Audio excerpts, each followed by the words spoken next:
Bom dia, boa tarde, bem-vindos a todas e a todos. Me chamo Nicolas Verger, trabajo a la FIUC, la Federación Internacional de Universidades Católicas, y bienvenidos a este masterclass dedicada a los egresados de un curso de Blended Learning sucedo. Durante 45 minutos teremos o prazer de usufruir da expertise da Altícia em Blended Learning, que é uma modalidade de Blended Learning que combina a tradicional formação presencial e ensino à distância em e-learning. Desde la FIUC é importante que a federação aborde questões relacionadas com a transformação digital das práticas nas universidades, e isso leva-nos a colaborar com a Altícia, que é uma estrutura nascida no coração da Universidade Católica de Louvain, na Bélgica. Na masterclass de hoje, temos o prazer de receber Eduarda Macelli Chico, de Altícia, e Fernanda Rodrigues, que é professora. Sim. Bom dia, Eduarda. Bom dia, Fernanda. Bom dia, Nicolas. Bom dia a todos. Olá, pessoal. Bom dia. Boa tarde. Acho que já é boa tarde aqui no Brasil. Boa tarde para todo mundo. Sejam bem-vindos e bem-vindas. E você nos vai explicar um pouco como fazer um curso de Blended Learning que funciona bem com o estudante. Sim. A ideia hoje é a gente conversar um pouco sobre a base do Blended Learning e como que isso se dá, pontos principais para a gente pensar numa boa prática com alunos de todas as idades. Então, isso é bem fundamental. Mas acho que antes a Eduarda quer apresentar um pouquinho da Altícia para a gente, né? Nicolas, se o senhor puder compartilhar a tela com a gente, com a nossa apresentação. Quer que eu coloque? Ou se quiser, a gente coloca. A Fernanda, que for mais fácil. Eu acho que eu prefiro, porque aí depois eu vou passando. Então, perfeito. Enquanto isso, eu vou me apresentando. Meu nome é Eduarda Marcilli, trabalho na Altícia, atuo aqui como representante comercial no Brasil. E a Fernanda é professora, ela é formada em letras e tem especialização em educação e é uma grande parceira da Altícia há muitos anos já, principalmente quando o assunto se trata de Blended Learning. Bom, só para contextualizar vocês, a Altícia é uma organização que hoje ela está com quase 20 anos de atuação, a gente está em quase 30 países no mundo todo, ela nasceu dentro da Universidade Católica de Louvain-la-Neuve, e a gente tem apresentado essa expertise de trabalhar com o ensino de idiomas, tanto com instituições de ensino público, privado, com órgãos governamentais, com empresas, e hoje a gente já tem mais de 5 milhões ao redor do mundo. E é importante ações como essa da FIUC hoje, que eu até agradeço também em nome do Nicolas e do Luiz, por dar essa oportunidade para a gente, porque no Brasil tem sido uma demanda muito grande essa questão de você conseguir capilarizar o ensino de idiomas através de ações como Blended Learning. Então, deixa eu falar para você, Fê. Obrigada. Bom, deixa eu voltar aqui. Vou só contextualizar um pouquinho de por que a Altícia me convidou para vir aqui. Eu sou professora, trabalhei em várias instâncias, em vários lugares, então já trabalhei com organizações não governamentais, trabalhei em escola, tanto com educação infantil, ensino fundamental e ensino médio. Trabalho com formação de escritores, então eu tenho várias vertentes dentro da prática educacional e sempre fiz Blended Learning, então era muito engraçado, eu estava até comentando com o Eduardo, meu primeiro trabalho foi ensinar como idosos usavam o computador, e desde lá eu já fazia Blended Learning, quando nem sabia ainda o nome disso, né? E aí depois fui estudar, entrei na universidade, enfim, fui me especializando na área de educação. Então, é por isso que eu estou aqui com vocês. Vou fazer essa apresentação. Se vocês tiverem dúvidas ao longo do caminho, vão colocando no chat, porque aí a Eduarda vai me passando. E fiquem à vontade para tirar as dúvidas no que eu puder ajudá-los com a minha experiência, será um prazer. Hoje a gente vai falar um pouco das funções e das tarefas dos professores e dos alunos, porque essa é uma angústia muito grande que os professores trazem, né? Como usar a tecnologia de uma forma que seja saudável, e essa questão também da substituição, da tecnologia substituindo o professor, é uma angústia que se tem muito quando a gente para conversar com os professores e para tentar entender também esse uso da tecnologia, porque os alunos, ao mesmo tempo que sabem muitas coisas, às vezes não sabem tantas coisas assim. Então, essa é uma angústia, e aí a gente vai falar um pouco dessas funções e dessas tarefas. Também vamos conversar sobre como motivar e envolver os alunos do início ao fim do curso, porque a gente sabe que os alunos chegam no curso muito empolgados e que às vezes dá aquela, né, no meio do curso dá aquela desanimada. Então, como que a gente mantém esse fluxo, mantém essa animação dos alunos, esse engajamento deles do começo ao fim do curso. E também vamos falar um pouco sobre como planejar e executar os conteúdos das atividades ao longo do curso. Para começar, a gente precisa entender o que é o Blended Learning, né? Porque o Blended Learning, muita gente acha que é ensino remoto, muita gente acha que é a solução, né, depois desses tempos de pandemia. E a gente tem que pensar que o Blended Learning, ele é o uso do ensino síncrono e do ensino assíncrono. Esse ensino síncrono pode ser dentro todo mundo no mesmo espaço físico, ou pode ser um pouco como a gente está fazendo aqui, por meio de videoconferência. Mas a ideia é que todos estejam participando sincronicamente, né, ao mesmo tempo da aula, do momento educativo. E o assíncrono é um momento mais independente do aluno. A gente considera blended learning quando a gente tem essa modalidade, né, essa junção, entre 30% e 79%. Então, a gente pode ter a maior parte desse ensino presencial, a maior parte desse ensino à distância, ou meio a meio, desde que a gente tenha entre 30% e 70%. Não dá para eu fazer um curso inteiro presencial com uma aula, com uma atividade assíncrona e considerar isso blended learning. E o contrário também, não dá para eu fazer um curso inteiro à distância e colocar um momento presencial e considerar isso blended learning, porque não vai estar dentro desse 30% a 79% aí dessa mistura, certo?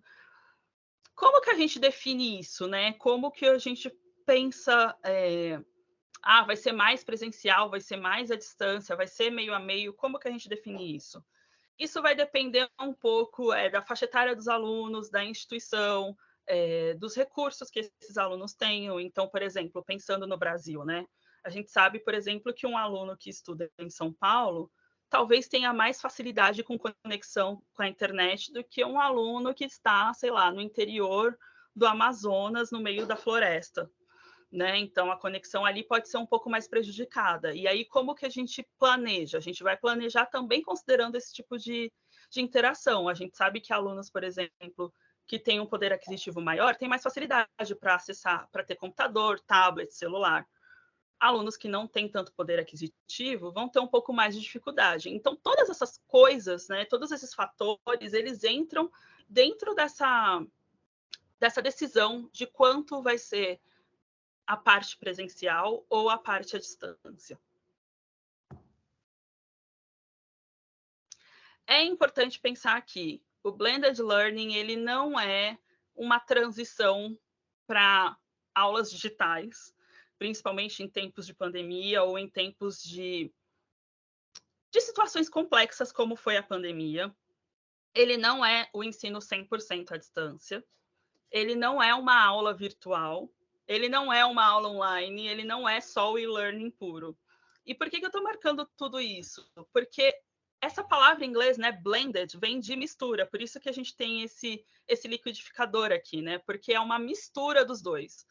E aí, de novo, se eu faço 100% à distância ou 100% presencial, eu não tenho blended, né? Eu tenho, sei lá, um curso que é 100% à distância com algumas atividades pontuais, né?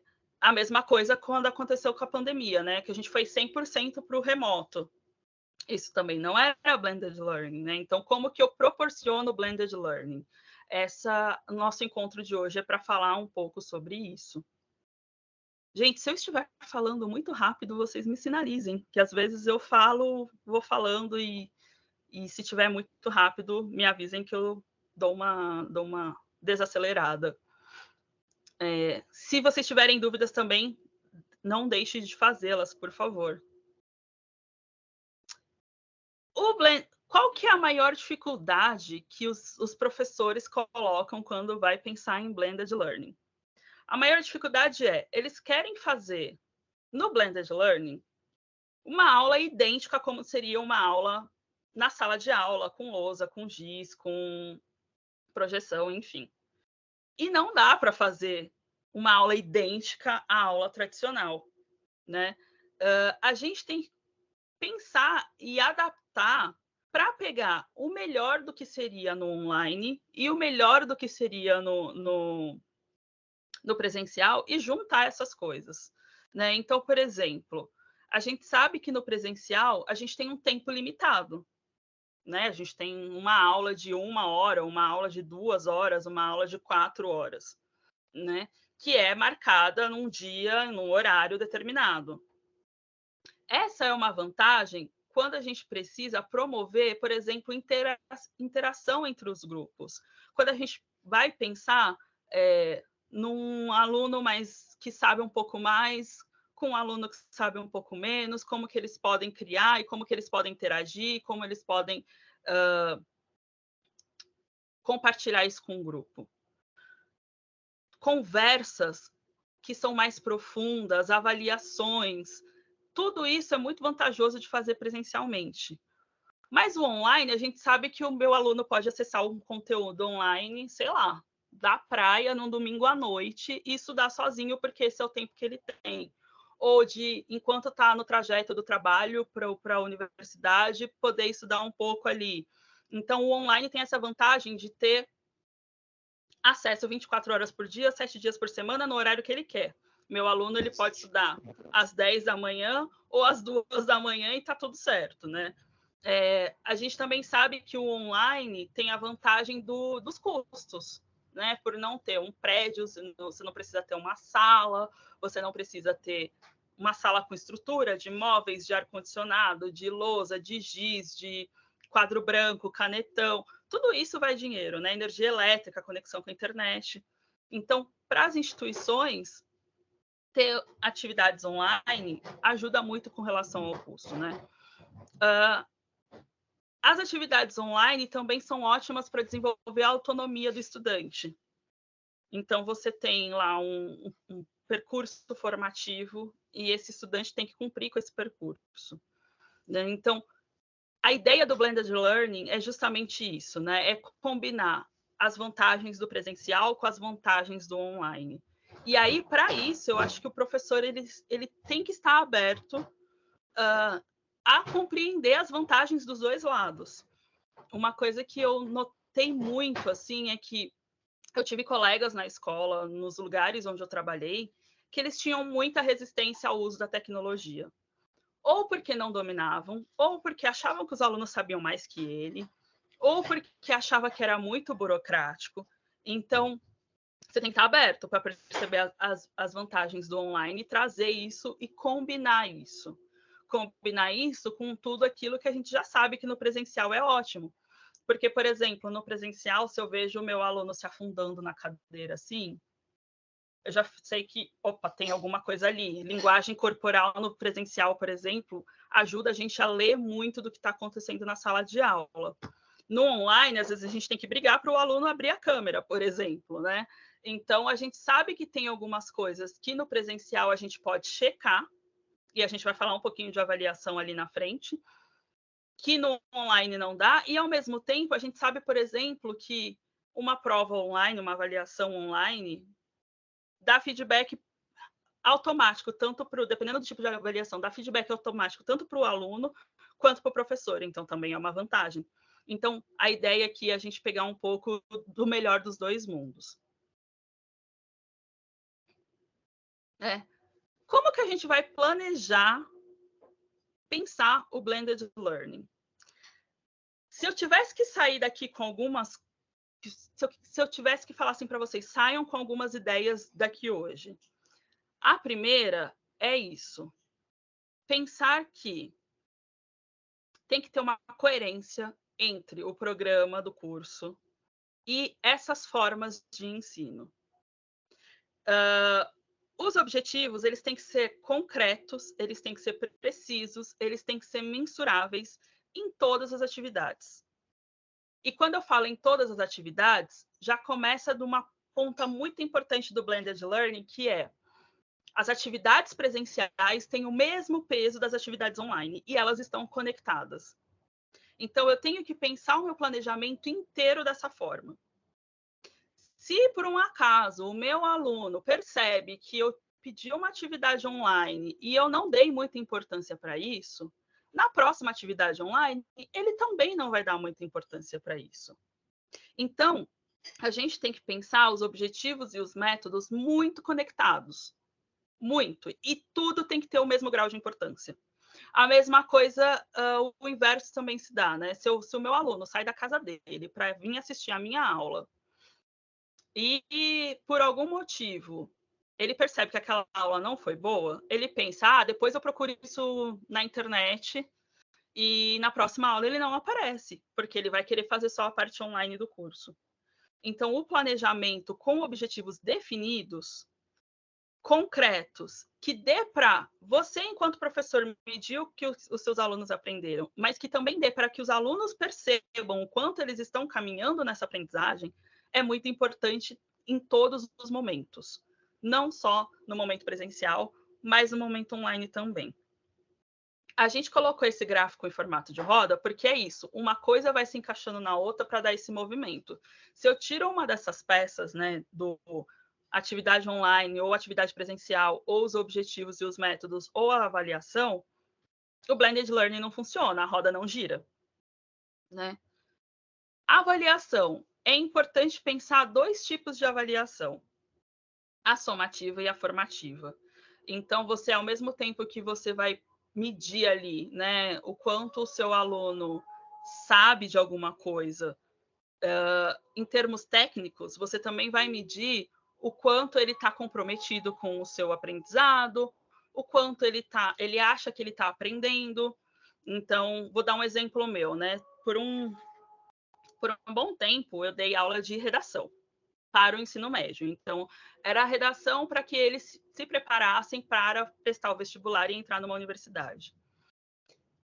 Ao longo dos bimestres, eu fazia as avaliações de forma que eles percebessem o que eles estavam acertando de língua portuguesa, porque nessa época eu lecionava língua portuguesa. Então, gramática, ortografia, pontuação, coerência, coesão, tudo isso era avaliado. Mas também era avaliado, por exemplo, o quanto você está comprometido com treinar a redação todas as semanas. Qual assunto que você achou mais difícil de escrever dos que foram apresentados ao longo do bimestre? Como que você viu a sua postura ao longo desse bimestre? Eu fazia sempre ao final dos bimestres. E eu perguntava sobre mim também. Como que foi? Qual foi a aula que você mais gostou e por quê? Qual foi a aula que você menos gostou e por quê? Tem algum feedback, algum comentário que você queira fazer sobre a minha didática? Tudo isso ajuda a gente a pensar. Tinha algumas perguntas também sobre a plataforma que a gente usava. Então, a comunicação online funcionou? Não funcionou? Tem alguma coisa que a gente precisa implementar?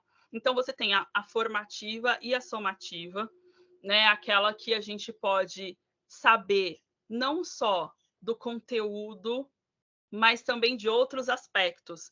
E isso é muito legal, porque isso fortalece um outro pilar do Blended Learning, que é o vínculo de professor e aluno, que a gente vai falar mais um pouquinho aqui para frente. Então, só retomando, para a gente não se perder, porque eu sei que são muitas informações, o Blended Learning, a gente vai pensar na fórmula que mais combina com a nossa instituição, com os nossos perfis de alunos, desde que isso esteja entre 30% e 70% dessa divisão, 79% dessa divisão entre maior parte à distância, maior parte presencial ou meio a meio. É interessante pensar, eu falei, uma das dificuldades que os professores têm é que eles querem fazer a aula tradicional, né, da sala de aula presencial, igualzinho nos encontros online. E aí a gente precisa pensar um pouco nisso, quando a gente vai pensar o nosso planejamento. E por quê? Porque a frequência das sessões e as durações das sessões no online, ela tem que ser diferente, né? Uma das coisas que muito se falou durante a pandemia, por exemplo, foi que os alunos não estavam aprendendo. E por que os alunos não estavam aprendendo? Porque ninguém aguenta ficar 5 horas na frente de uma tela, né? Então, uma dica para vocês pensarem, e uma dica que entra um pouco nisso aqui que a gente estava falando de métodos e objetivos, que é, se eu sei muito bem o que eu preciso ensinar, vai ficar mais fácil para eu dividir essas sessões. Por quê? Tem alguma pergunta? Vazou um som aqui, eu não sei se alguém quer perguntar alguma coisa. Não? Então vamos lá. Eu tenho que pensar muito bem como que eu vou dividir essas sessões.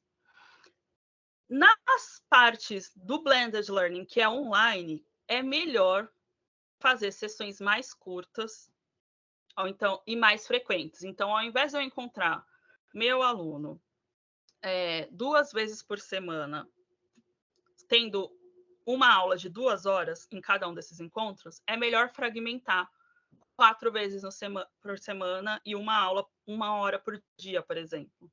Por quê? Porque esse aluno ele vai se manter mais focado. E se ele vai se manter mais focado, ele vai se manter mais motivado para continuar estudando. Pensar também no assíncrono. O assíncrono, ele é muito importante e ele pode ser também pensado nessas doses mais curtas e mais frequentes. Então, por exemplo, eu posso dar assíncrono um vídeo para o meu aluno ver, só que ao invés de eu dar um vídeo de 1 hora, eu dou um vídeo de 15 minutos e peço alguma atividade ali em cima disso. Ou um podcast também que tenha 10 minutos para ele ouvir enquanto, sei lá, ele está ouvindo, está lavando uma louça, está prestando atenção, depois ele vai responder alguma atividade. Pensar isso mais curto, com mais frequência, e aí principalmente quando a gente fala de ensino de línguas, né? Por quê? Porque quanto mais a gente expõe a pessoa para essa língua estrangeira, melhor. Então, é mais acertado, é mais estrategicamente melhor a gente pensar sessões menores com mais frequência do que sessões muito longas, 1 ou 2 vezes na semana. Isso tanto para o síncrono quanto para o assíncrono.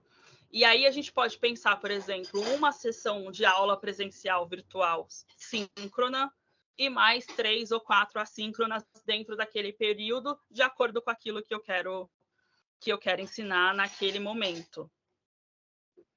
Pensando tanto no síncrono quanto no assíncrono, a gente pode planejar a nossa aula fazendo modelos sequenciais. Então, por exemplo, eu posso dividir um grupo presencialmente, por exemplo, um vai fazer uma atividade na biblioteca, o outro vai fazer uma atividade entrevistando as pessoas que trabalham na universidade, o outro vai na sala dos professores entrevistar o corpo docente e volta. Então, eu posso fazer essa divisão. Eu posso fazer essa divisão assíncrona, online. Um grupo vai pesquisar tal coisa, outro grupo vai pesquisar tal coisa. Depois, no encontro presencial online, a gente traz aqui esses assuntos para serem debatidos. A gente pode pensar no modelo de sala de aula invertida, em que os alunos trazem esse conteúdo para explicar para os outros, uns para os outros, e aí a gente vai, enquanto professor, mediando esses conhecimentos para a construção desses conhecimentos. Então, não precisa ser uma coisa monótona e tradicional. O que precisa ser uma coisa estratégica. Então, eu estava até comentando com a Eduarda que eu estudo, continuo estudando, porque professor é isso, essa vida de professor é estudar. E eu fui assistir uma aula online que o professor gastou quase 1 hora para que todo mundo se apresentasse. E aí eu fiquei pensando, eu, enquanto professora, como é que eu faria isso? Né? E aí, era uma aula online e eu fiquei pensando, bom, ele poderia ter usado o fórum, por exemplo, que todo mundo se apresentasse antes, e aí ele só trouxesse o que o grupo tem em comum. Ele poderia, por exemplo, ter aberto um documento para todo mundo escrever ao mesmo tempo e todo mundo já ir se lendo e ele ir destacando algumas coisas ali em comum. Ele poderia ter separado esses grupos por áreas de interesse e ter marcado no relógio 10 minutos. Olha, tal grupo, sei lá, os grupos dos professores de inglês vão se apresentar, os grupos dos professores de espanhol vão se apresentar, os grupos do professor de francês vão se apresentar e depois volta para o grupão. São estratégias. Mas o que não, no meu ponto de vista, o que não poderia é gastar 1 hora inteira para cada aluno falar, porque é isso, fica cansativo. E aí, quando o professor vai entrar no conteúdo da aula mesmo, né, que é a parte importante da aula, os alunos já se dispersaram, isso é muito ruim. Então, a gente tem que pensar o blended learning e os modelos que nós vamos usar nas nossas aulas de forma estratégica. Não é porque eu tenho que... Porque isso também era uma coisa que eu ouvia muito de alguns colegas, né?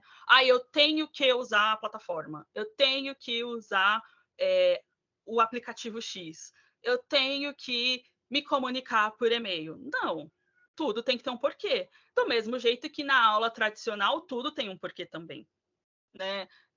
Tudo tem um porquê. Então, como que a gente integra esses porquês? Escolher, então, aí entra um pouco nisso que eu estava falando, né? Escolher cuidadosamente as atividades que a gente vai realizar em cada um dos modos. Porque, se a gente for parar para pensar, tem coisas que dá para fazer dos dois jeitos, né? Então, por exemplo, uma leitura. Eu posso fazer uma leitura aqui com vocês, sincronicamente. Eu posso fazer eu posso falar assim, olha, gente, vai cada um para sua casa ler o texto tal. Dá para fazer dos dois modos. Eu posso fazer um debate também, né? Tanto de forma assíncrona, numa aula como essa, ou presencial, como de forma assíncrona, num fórum. Então, a ideia aqui é a gente também pensar, porque muitas vezes a gente está tão focado no modelo de aula que a gente segue, que a gente acha que só dá para fazer daquele jeito. Né? Então, esse movimento, como que eu faria diferente? Como que eu faria isso de forma online síncrona? Como que eu faria isso de forma online assíncrona? Dá para fazer? E a mesma coisa o contrário, né? Essa atividade online é muito legal, dá para fazer ela de um jeito presencial? E aí pensar nisso. Pensar também como, principalmente ensino de línguas, que os alunos têm que praticar muito, como que a gente pode colocar esses alunos em pares? Né? Como que a gente pode colocar esses alunos em grupo? Tem ferramentas, tanto online quanto presenciais, que dá para fazer isso. E aí, o legal do Blended Learning é justamente essa flexibilidade desse sistema, porque eu posso trabalhar gramática, produção oral e compreensão escrita dos dois jeitos. O que a gente recomenda?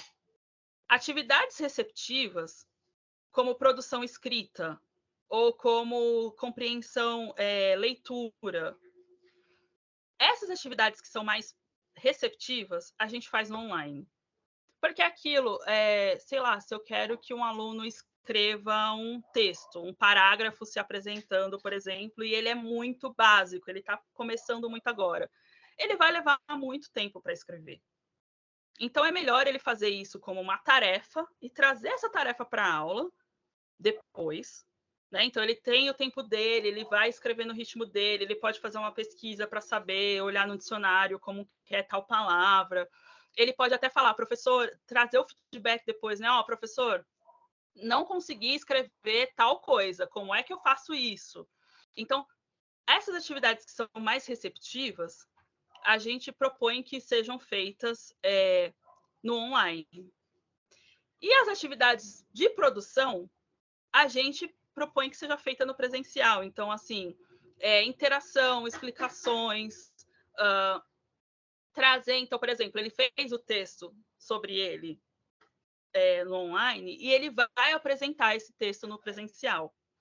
Repara que uma coisa depende da outra, né? Porque ele só vai conseguir apresentar um texto se ele escreveu o texto. E as duas atividades ganham o mesmo nível. Então, a gramática dá para fazer dos dois pontos. Dá, porque se ele está trabalhando a fala, ele está usando a gramática, se ele está escrevendo, se ele está ouvindo alguma coisa, ele também está usando a gramática. Né? Então, online e presencial caminham juntos. A produção oral, dá para fazer online? Dá. Eu posso pedir, por exemplo, para o meu aluno gravar um podcast e compartilhar com a turma. Ele gravou offline, fora da aula, e ele compartilhou isso com a turma. Dá. Mas aquela produção oral que a gente quer dar um retorno para o aluno, que a gente quer ver como ele se sai em situações que são inesperadas, porque o podcast eu posso escrever o roteiro, corrigir esse roteiro e gravar esse roteiro, né? Então tá tudo muito controlado. Em situações que são mais eu faço uma pergunta que o aluno não está esperando para ver como ele reage. Essas interações são muito ricas quando elas são feitas no presencial. Explicações complementares também. Às vezes a gente vai fazendo essas atividades e a gente percebe que a turma não entendeu determinado assunto ou determinado ponto específico. Essas explicações complementares são legais de serem dadas presencialmente, até para fazer essa checagem se está todo mundo acompanhando, se está todo mundo compreendendo. O que é legal é ter o vínculo entre esses dois componentes. Então, eu vou insistir de novo nisso. Não dá para ser o online melhor, ou ter mais nota, ou ser mais importante, e o presencial não. E também não dá para o presencial ser mais importante e o online não. Tudo tem que estar muito conectado. E aí a gente pode aproveitar essas atividades de revisão e de avaliação para também conectar as duas coisas. Então, a gente aqui hoje, por exemplo, começou a aula comigo falando, olha, nós vamos ver tais e tais assuntos. Essa é uma forma de já começar a criar essa conexão. Porque se a gente estivesse fazendo um curso, por exemplo, na próxima aula eu poderia começar, então, o que vocês se lembram do encontro anterior? Ou o que vocês se lembram da tarefa que vocês tinham que ter feito online? Quem fez a tarefa? Quem não fez? Já vai puxando, já vai conectando, já vai dando esse grau de importância desde aí. Aqui no Brasil, a gente tem uma professora que fala sobre organização, e ela sempre diz que tudo é aula. Tudo é aula. Então, é isso. Desde o bom dia, do boa tarde, do boa noite, do bem-vindos, até o tchau é aula. E aí, aproveitar esse tudo é aula para ir reforçando esses dois componentes, reforçando esse conteúdo visto. Atividades de warm-up para ir aquecendo. Então, eu posso puxar alguma coisa do que foi feito online para o presencial. Atividades de revisão, e aí atividades de revisão eu posso trabalhar um conteúdo presencial, pedir uma revisão online, e dessa revisão online trazer para o presencial de novo. Então, uma coisa vai alimentando a outra, e aí aquela roda que eu mostrei lá no começo vai girando. A avaliação tem que ter nos dois pontos, então, de novo, né, não adianta eu fazer avaliação só presencial, ou não adianta eu fazer só a avaliação online. Eu preciso ter os dois, porque eu estou avaliando o meu aluno como um todo. Então, se eu faço uma atividade, por exemplo, em que ele tem que falar alguma coisa e eu faço uma correção, isso não deixa de não ser uma forma de avaliação. Né? Às vezes eu percebo, por exemplo, vou usar o exemplo do Brasil, que eu acho que isso acontece muito, né? Que os professores de inglês falam, é o TH, tem que pôr a língua no meio dos dentes. Isso quando eu percebo que metade da minha turma não consegue fazer isso, já é uma avaliação, já é um feedback. E é legal a gente apontar também esse feedback para os alunos, falar, olha, a gente vai parar um pouco hoje, porque eu preciso conversar com vocês. Tenho percebido que vocês estão com dificuldade nisso. Como vocês se sentem? É um tipo de avaliação que que conta e que motiva os alunos a participarem. Mesma coisa, eu posso ter uma atividade online que eu percebo que tem algum problema de spelling. As pessoas não estão conseguindo escrever ali a palavra do jeito correto, né? Sei lá, throughout. É uma palavra que os meus alunos tinham muita dificuldade de escrever. Então, a partir dessa avaliação que eu percebi ali no online, eu posso trazer isso para a aula. É sempre criar esse vínculo. Porque se o aluno não percebe, não tem clareza desse vínculo, o blended learning não funciona. Como que você pode criar atividades de revisão, atividades no geral e atividades de revisão, criando esse vínculo? Fazendo atividades, por exemplo, interativas com feedback instantâneo. Então, a gente tem o Kahoot, o Quiz, o Clap e outros sites que nos permitem fazer isso. A gente pode fazer atividades de brainstorming com mapa mental ou com se a gente estiver num espaço físico ou se a gente estiver numa aula assim, com documentos compartilhados, pequenos jogos, grupos, dá papéis, né? Então, por exemplo, uma coisa que funciona é a gente ter alunos com funções dentro da nossa aula.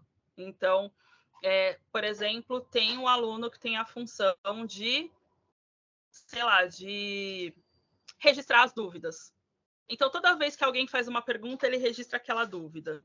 E aí, depois, ele compartilha aquilo com o grupo e o grupo vê se todo mundo teve as suas dúvidas sanadas, por exemplo.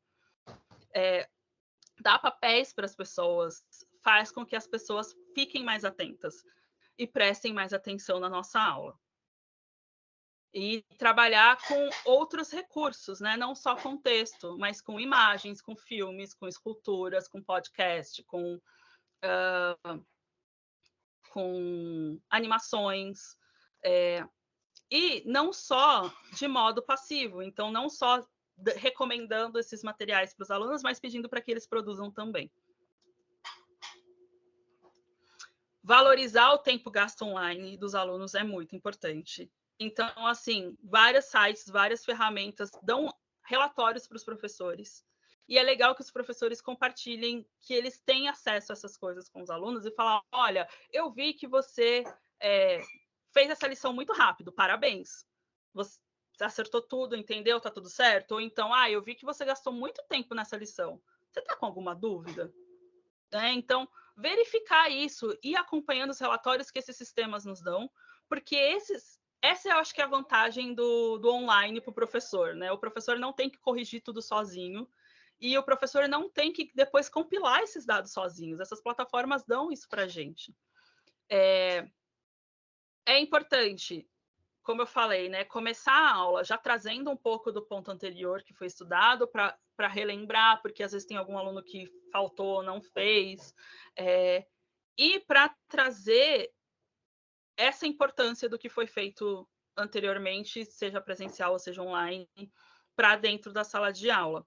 E aí, não é só com perguntas, falando, né? Você pode criar questionários, então, por exemplo, criar um formulário para as pessoas responderem, você pode fazer mapa mental, você pode falar assim, o que você se lembra da aula tal? E começar a anotar esse brainstorming.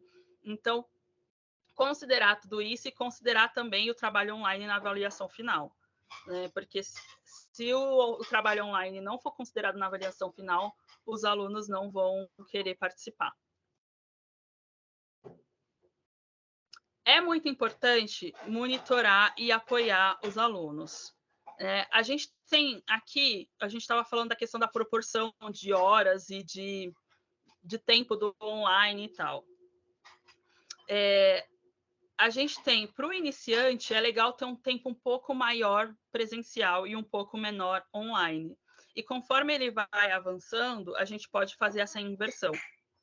Porque como ele vai estar num nível mais avançado, ele também é mais autônomo para poder estudar sozinho. O aluno iniciante, ele precisa de mais apoio, ele precisa de mais suporte. É como a gente mostra nesse gráfico aqui do alto, né? O iniciante, ele precisa de 3 vezes mais suporte do que um aluno avançado, por assim dizer. Então, é importante, principalmente porque, assim, o aluno que é iniciante, ele não é só iniciante naquele curso, mas ele muitas vezes é iniciante naquela instituição, ele não conhece os professores, ele não conhece o método de avaliação, ele não conhece muitas coisas. Então, ele precisa desse suporte.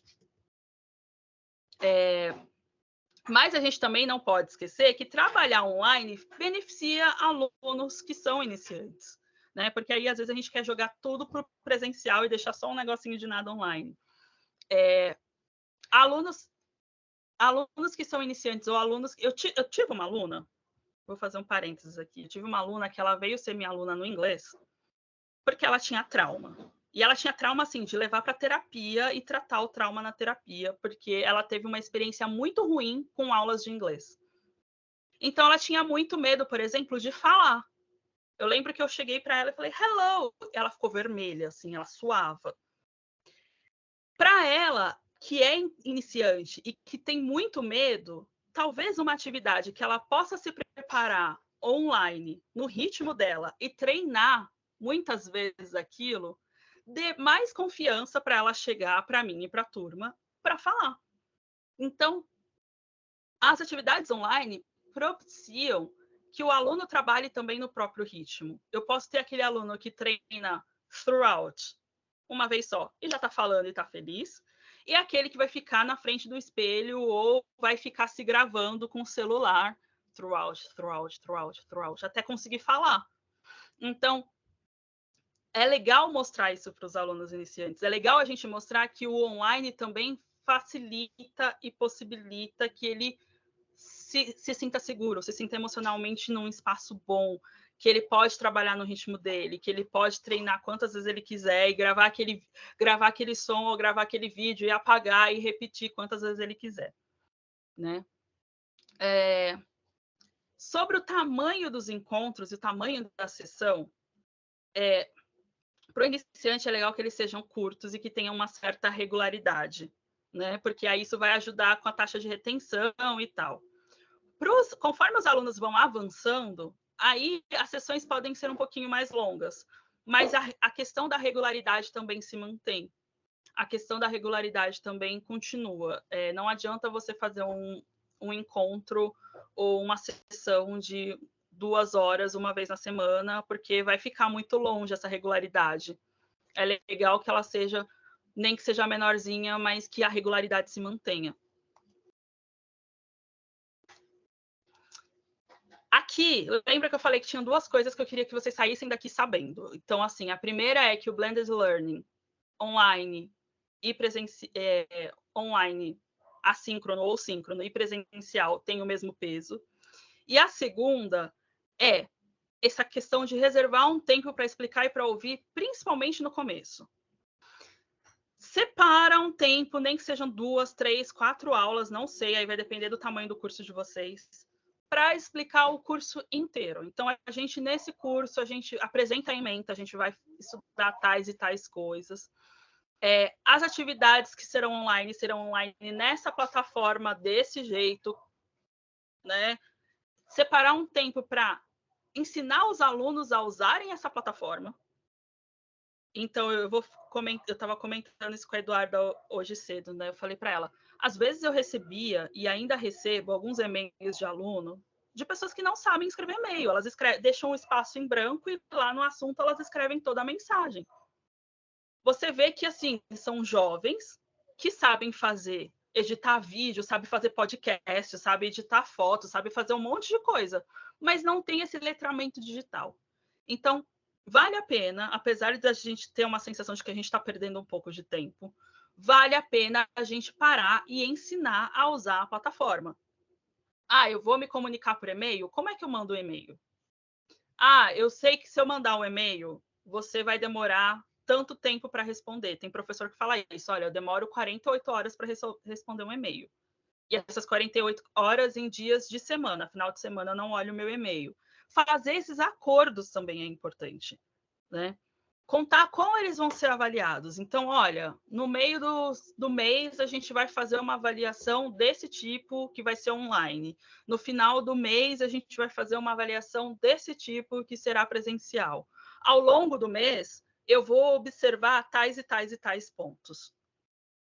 Isso é muito importante. Isso é muito importante por vários motivos. Ninguém gosta de está no lugar achando que está sendo avaliado sem ter clareza dessa avaliação.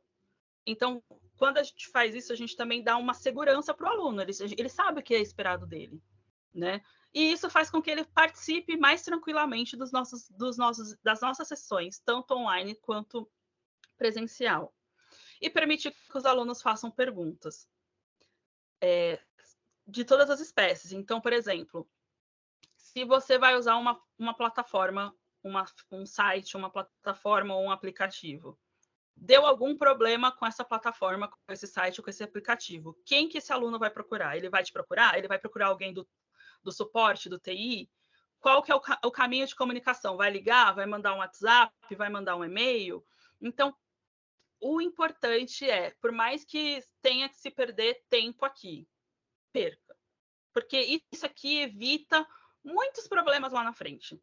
Isso aqui evita muitas dores de cabeça para os professores. E aí, uma coisa que eu lembrei que não está escrito aqui no slide, mas que é importante, vai ter avaliação? Quais são os prazos? Vai ter trabalho para entregar? Quais são os prazos? Tem alguma flexibilidade para esses prazos ou não? Então, por exemplo, comentei com vocês que estou estudando. Eu tenho que entregar uma redação por mês lá do assunto que eu estou estudando e eu tenho uma prova online para fazer também, além das interações que eu faço com os professores e com outras formas de avaliação. Essas duas em específicas, elas têm prazos definidos e se passou daquele prazo, não tem outra forma de entregar. Se vocês estiverem nesse caso, deem prazos longos, façam lembretes. Tudo isso ajuda o aluno não se perder, principalmente o aluno iniciante que não está acostumado ainda com esse jeito de estudo. Reserve um tempo para feedback e avaliação, né? Então, aquilo que eu falei, né? Não só do conteúdo, não só do inglês, não só do espanhol, não só do português, não só do alemão, mas também o que acharam do curso? Conseguiram fazer a parte à distância com um tempo que foi bacana, que deu para se dedicar? Se sim, que legal, por quê? Se não, por que não? Né? Então, sei lá, às vezes eu consegui, aqui no Brasil tem muito feriado, às vezes eu consegui fazer a parte à distância por conta de um feriado que aconteceu. Ou então não, às vezes eu não consegui porque naquele, sei lá, era um mês de agosto que não tinha nenhum feriado e eu fiquei atrapalhado com o trabalho e não consegui fazer, né? Quais são as sugestões que esses alunos dão para que as atividades sejam cumpridas no tempo certo, né? Aceitem isso. Eu sempre falo, a crítica não é para o professor pessoa física, a crítica é para o método de trabalho com a intenção de melhorar esse método. Então, ouçam o que os seus alunos têm para dizer. Às vezes dói, né, gente? Dói, porque a gente sabe o quanto a gente se dedicou para preparar aquilo. Mas, às vezes, a gente ouve o que o aluno disse e presta atenção no nosso objetivo, no que a gente queria, e a gente faz modificações que, às vezes, nem é 100% como o aluno pediu, mas que chega no meio termo que fica legal para todo mundo. Então, é ouvir isso com esse coração aberto, né? É legal vocês estabelecerem objetivos e metas com os alunos e deixar isso bem claro para eles, né? Para que eles tenham isso também de forma mais objetiva e mais clara. E sempre tentar fazer adaptações de um grupo para o outro. Então, você deu o inglês básico 1.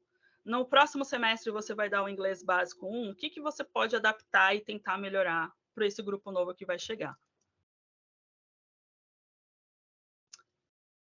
Reservar. Tudo isso ajuda a construir um vínculo socioemocional, né? Mas isso também é muito importante, porque como a gente está numa tela, tem essa coisa do distanciamento físico muitas vezes. Então, quanto mais você informar, comunicar, orientar, monitorar, você conseguiu fazer? Você não conseguiu fazer? Você está com dificuldade? Você não está? Eu vi que você não entregou ainda tal atividade. Você está lembrado que o prazo é até tal dia? Verificar o conhecimento adquirido, dar esse feedback. Nossa, hoje você pronunciou tudo direitinho. Olha, hoje o texto que você entregou foi o melhor até agora. Foi muito bom de ver essa sua evolução. Você evoluiu nisso, nisso, nisso, nisso. Todas essas coisas vão fortalecendo a confiança do aluno. E isso faz com que você mantenha um vínculo muito forte, um vínculo muito interessante. E você pode estimular essa interação e essa colaboração entre os alunos também, para que eles mantenham um vínculo muito forte, muito estimulante, para que eles continuem se apoiando. E aí, deixa eu só voltar aqui. Não, pera. Aqui. Quando você for explicar as regras, né, como vai funcionar cada ferramenta. Então, por exemplo, vai usar um fórum? O que eu posso, enquanto aluna, falar para o meu colega enquanto aluno? Porque às vezes a gente cria essas atividades, né, que tem essa interação. E o importante, inclusive, é que essas atividades sejam feitas.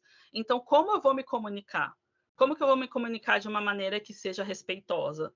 Tudo isso entra nesse tempo para explicar e para ouvir. E eu voltei porque eu tinha esquecido de falar disso.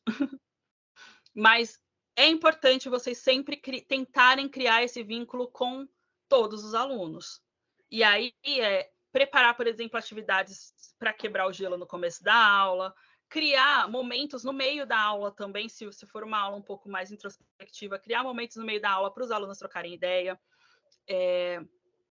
fazer com que eles tragam a vivência deles para dentro desse conteúdo. Então, como que eu posso adaptar esse conteúdo para se aproximar, por exemplo, do meu aluno. Então, eu tenho um grupo de alunos que gostam muito de música. Eu posso fazer uma aula em que eles contem os shows que eles já foram, ou os shows que eles querem ir, e aí fazer um mapeamento dos estilos musicais dessa turma, do que eles gostam de ouvir, e talvez pedir para eles trazerem a música preferida e criar a playlist da turma para eles continuarem ouvindo aquelas músicas naquele idioma. Então, são atividades que passam tanto pelo e-learning quanto passa por essa coisa online, presencial, e que vai criando vínculos emocionais, porque imagina eu ter a playlist que eu criei com os meus colegas de turma, que todas as vezes que eu ouvir aquela playlist eu vou lembrar daquele momento. É muito bacana. Para o professor, é muito importante o trabalho em equipe. Então, assim, não fiquem sozinhos, não sofram sozinhos, troquem ideias, criem redes. Para as instituições, é importante que as instituições percebam que é preciso dar treinamento e suporte para esses professores, para que eles se sintam seguros de usar essas ferramentas com os alunos, que a reunião pedagógica ela é fundamental e indiscutível, mas que os professores também têm que ter a liberdade de criação. Apesar de ter um conteúdo que é mais fixo, né? Às vezes, por exemplo, quando eu trabalhava na escola, eram vários professores de inglês e todo mundo tinha que trabalhar o mesmo assunto com um determinado ano.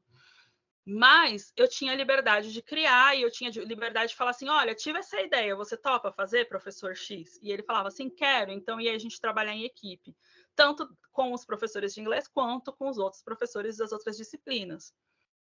Para os professores, né, trabalho de equipe com os formadores, assim, então fazer intercâmbio cultural, né? Eu tive uma época que eu coloquei os meus alunos do Brasil para falar com os alunos do México em inglês. Porque eles tinham uma coisa que eles só falavam inglês comigo, então isso era desmotivador, porque eles não viam motivo para estudar para falar inglês com uma pessoa que sabe falar português. E aí eu falei, não, então vamos pensar em alguma atividade. Entrei em contato com uma escola do México, porque os mexicanos têm inglês como segunda língua também.